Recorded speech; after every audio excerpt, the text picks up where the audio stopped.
Bismillahirrahmanirrahim.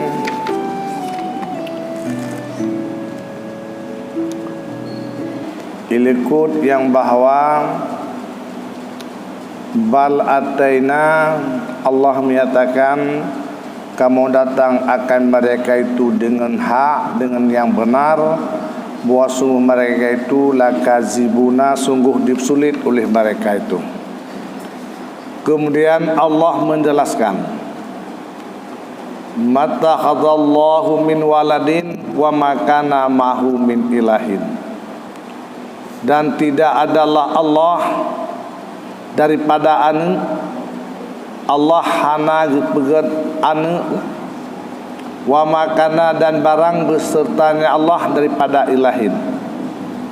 Pertama sekali Allah hana mempunyai anu sesuai dengan ayat lam yalid wa lam yulad, dan berkata pulung tiada besertanya Allah Tuhan yang lain.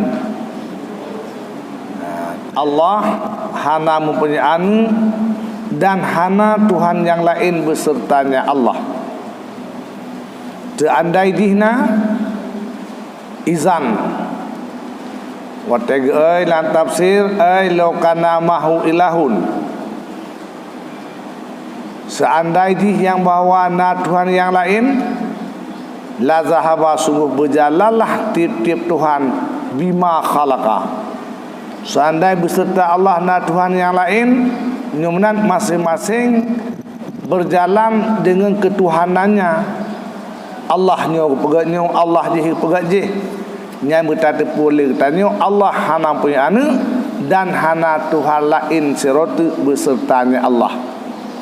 Seandai jihna tentang Tuhan A ke pegatnya, Tuhan B ke pegat je. Nyai menyuruh dakwah bab pegat langit. Ke Tuhan A pegat, Tuhan B pegat. Mupakat bandua geruntuh mertu watu tu. Yan Allah hana dalam wala Allah.